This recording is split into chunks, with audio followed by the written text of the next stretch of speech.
तो आइए मेरे प्यारे दोस्तों, मैं माँ बीड़ा वाली इंस्टीट्यूट में आपका बहुत बहुत स्वागत करता हूं। तो आज हम लोग पढ़ने वाले हैं दोस्तों लुसेंट पब्लिकेशन बुक का नाउन एंड द जेंडर का क्लास नंबर 4th, यानी कि दोस्तों क्लास नंबर 3 में हम लोगों ने बहुत कुछ जान लिया था। तो आज हम लोगों का दोस्तों क्लास नंबर 4 रहेगा।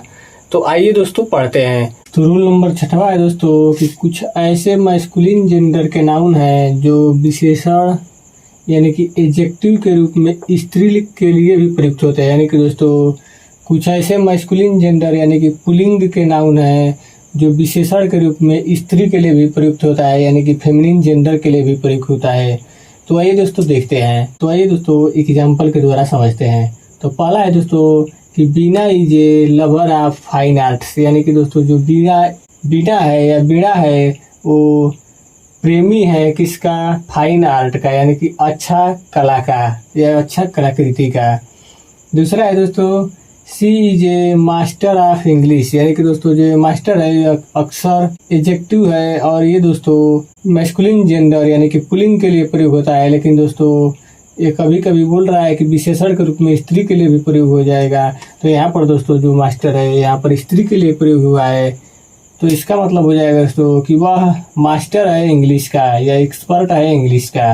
रूल नंबर 7वां है दोस्तों, और 7वां में देखेंगे दोस्तों पहला यानी कि यूज ऑफ क्वीन, यानी कि क्वीन का प्रयोग। और इसमें देखेंगे ए है इसका दोस्तों, क्वीन का प्रयोग सामान्यतः राजा की धर्म पत्नी के अर्थ में होता है। यानी कि दोस्तों क्वीन का जो प्रयोग होता है सामान्य रूप से राजा की धर्म पत्नी यानी कि रानी के अर्थ में होता है। जैसे एग्जाम्पल है दोस्तों कि सी इज ए क्वीन, यानी कि वह एक रानी है। अब इसका क्वीन का दोस्तों बी नंबर हो जाएगा। क्वीन का प्रयोग देश का शासन चलाने वाली स्त्री के अर्थ में होता है। यानी कि दोस्तों क्वीन का प्रयोग जो है जो देश की चलाने वाली स्त्री होती है उसके लिए भी होता है। जैसे queen Elizabeth was not beautiful, यानी कि जो क्वीन एलिजाबेथ थी वो सुंदर नहीं थी। यानी कि दोस्तों जो यहाँ पर क्वीन लगा हुआ है एलिजाबेथ के लिए, ये एलिजाबेथ जो है दोस्तों ये देश के चलाने वाली शासिका हैं, तो उनके लिए क्वीन का प्रयोग हुआ है। और इसमें दूसरा है दोस्तों use of fisher women and fish wife, यानी कि दोस्तों यूज कहाँ पर फिशर वीमेन का प्रयोग होगा और कहाँ पर दोस्तों फिश वाइफ का प्रयोग होगा।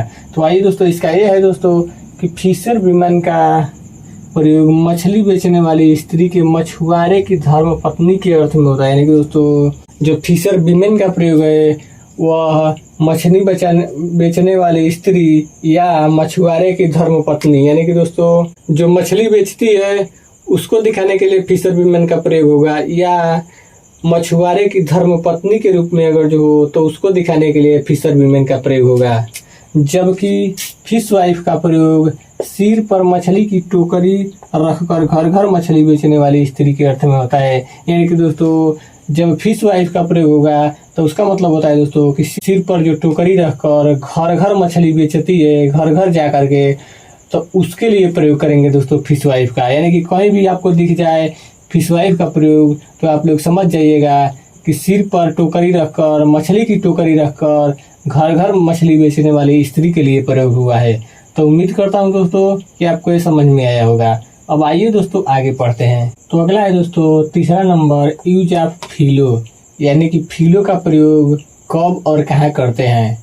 तो फिलो का प्रयोग मित्र, सहचर, तुल्य पुरुष, विश्वविद्यालय का सभासद के अर्थ में कॉमन जेंडर के अर्थ में होता है। यानी कि दोस्तों जो फिलो है इसका प्रयोग मित्र या कोई तुल्य पुरुष हो, यानी कि दोस्तों कोई अलग कैटेगरी का पुरुष हो, या विश्वविद्यालय में कोई काम करने वाला कोई कर्मचारी हो या सदस्य हो विश्वविद्यालय में काम करने वाला, तो उसके लिए प्रयोग होता है दोस्तों फिलो का। जैसे आइए दोस्तों एग्जाम्पल के द्वारा समझते हैं। बीने इज एन आइडियल फिलो, बीने है एक, आइडियल का मतलब होता है दोस्तों कि आदर्श, और फिलो का मतलब हो जाएगा दोस्तों कि मित्र। यानी कि दोस्तों विनय एक आदर्श मित्र है, या विनय एक आदर्श पुरुष है, इसको भी बोल सकते हैं, या विनय एक आदर्श विश्वविद्यालय का सदस्य है। आइए दोस्तों नोट देखते हैं। तो नोट है दोस्तों कवि तथा व्याख्याकार कल्पनाशील व्यक्ति होते हैं, अतः ये नॉन लिविंग थिंग को मैस्कुलिन और फेमिनिन जेंडर के रूप में प्रयोग करते हैं। यानी कि दोस्तों इसका कहने का मतलब ये है कि जो कवि होते हैं या जो व्याख्याकार होते हैं दोस्तों, वो कल्पनाशील व्यक्ति होते हैं, यानी कि आगे के बारे में सोचते हैं, यानी कि आगे के बारे में कल्पना करते हैं, या आगे आने वाली शब्दों पर या वस्तुओं पर, यानी कि आगे आने वाली समय पर या वस्तु पर दोस्तों कल्पना करते हैं। तो ये दोस्तों क्या करते हैं कि नॉन लिविंग थिंग को मैस्कुलिन या फेमिनिन जेंडर के रूप में प्रयोग करते हैं, यानी कि दोस्तों जो निर्जीव वस्तु है इनका भी प्रयोग दोस्तों ये लोग मैस्कुलिन यानी कि पुल्लिंग में या फेमिनिन जेंडर यानी कि स्त्रीलिंग में प्रयोग करते हैं। यानी कि दोस्तों सब नॉन लिविंग थिंग को यानी कि निर्जीव चीज़ों को जब ये प्रयोग करते हैं तो उसमें दोस्तों यानी कि दोस्तों नॉन लिविंग थिंग यानी कि दोस्तों निर्जीव वस्तुओं को ये लोग फिर मैस्कुलिन यानी कि पुल्लिंग और फेमिनिन जेंडर यानी कि दोस्तों स्त्रीलिंग के रूप में प्रयोग करते हैं। तो इसका कहने का मतलब ये है दोस्तों कि जब कवि तथा व्याख्याकार किसी निर्जीव वस्तु को भी दोस्तों अगर जो प्रयोग करते हैं अपनी व्याख्या में या लेखनी में, तो उसमें दोस्तों अगर जो मैस्कुलिन मानेंगे वो लोग यानी कि पुल्लिंग मानेंगे तो उस वस्तु का प्रयोग दोस्तों हम लोग पुल्लिंग के रूप में करेंगे। और जब वही दोस्तों वो किसी वस्तु को ही फेमिनिन जेंडर यानी कि स्त्रीलिंग के रूप में मानेंगे तो हम लोग दोस्तों उसके आगे फेमिनिन जेंडर मान करके उसके आगे शब्द लगाएंगे, फेमिनिन जेंडर मानकर उसके आगे सी का प्रयोग करेंगे। तो उम्मीद करता हूँ दोस्तों कि ये समझ में आ गया होगा। अब रूल नंबर 8वां है दोस्तों। तो रूल नंबर 8वां है दोस्तों, ईच एवरी ईदर नेदर का प्रयोग डिस्ट्रीब्यूटिव प्रोनाउन आर एडजेक्टिव के रूप में होता है। यानी कि दोस्तों जो ईच एवरी ईदर नेदर है दोस्तों इसका डिस्ट्रीब्यूटिव प्रोनाउन का मतलब होता है दोस्तों कि व्यष्टिवाचक सर्वनाम, और डिस्ट्रीब्यूटिव एडजेक्टिव का मतलब होता है दोस्तों कि व्यष्टिवाचक विशेषण। तो इसको दोस्तों इन दोनों को हम लोग आने वाली क्लास में आगे आने वाली क्लास में जानेंगे। तो आज बस मान लीजिए दोस्तों कि जो ईच एवरी ईदर नेदर का प्रयोग है यह डिस्ट्रीब्यूटिव प्रोनाउन और डिस्ट्रीब्यूटिव एडजेक्टिव के रूप में होता है। ये कॉमन जेंडर के प्रोनाउन है, यानी कि दोस्तों कॉमन जेंडर का मतलब होता है दोस्तों कि उभय लिंग, यानी कि दोस्तों जिसको देखने के बाद हम लोग को ये पता नहीं चले कि दूर से देखने के बाद वो स्त्रीलिंग में है कि या पुल्लिंग में। यानी कि दोस्तों मैंने बच्चे का उदाहरण दिया था कि दूर खेल रहा बच्चे को हम लोग देख कर नहीं समझ पाते हैं कि वो बच्चा जो आगे खेल रहा है वो स्त्रीलिंग है या पुल्लिंग है, तो उसी को बोलते हैं दोस्तों कॉमन जेंडर, यानी कि उसी में ईच एवरी ईदर नेदर का प्रयोग होगा।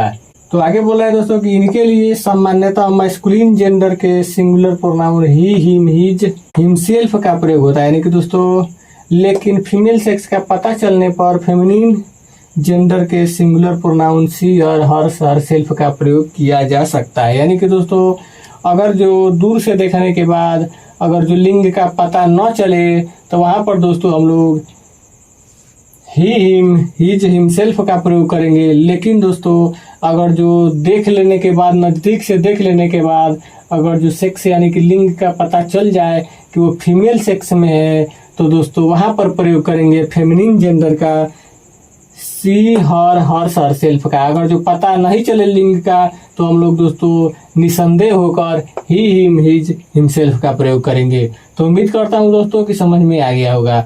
आइए दोस्तों एग्जाम्पल के द्वारा समझते हैं। Every student should do his duty, यानी कि दोस्तों इसका कहने का मतलब है कि प्रत्येक छात्र को अपना काम या कार्य करना चाहिए। यानी कि दोस्तों यहाँ पर दोस्तों प्रयोग हुआ है हिज का, यानी कि स्टूडेंट जो है दोस्तों इसमें छात्र और छात्राओं को एक ही में जोड़ दिया गया है, यानी कि पता नहीं चल रहा है दोस्तों, तो इसमें प्रयोग होगा मैस्कुलिन जेंडर का। यानी कि दोस्तों निसंदेह होकर जिसमें हम लोग भेद नहीं कर पा रहे हैं तो उसमें दोस्तों प्रयोग करेंगे मैस्कुलिन जेंडर का। लेकिन दोस्तों अगर जो यहीं पर भेद हो जाता कि इतनी सारी लड़कियां हैं तो वहाँ पर दोस्तों फेमिनिन जेंडर का प्रयोग करते हैं, यानी कि सी, हर सेल्फ का।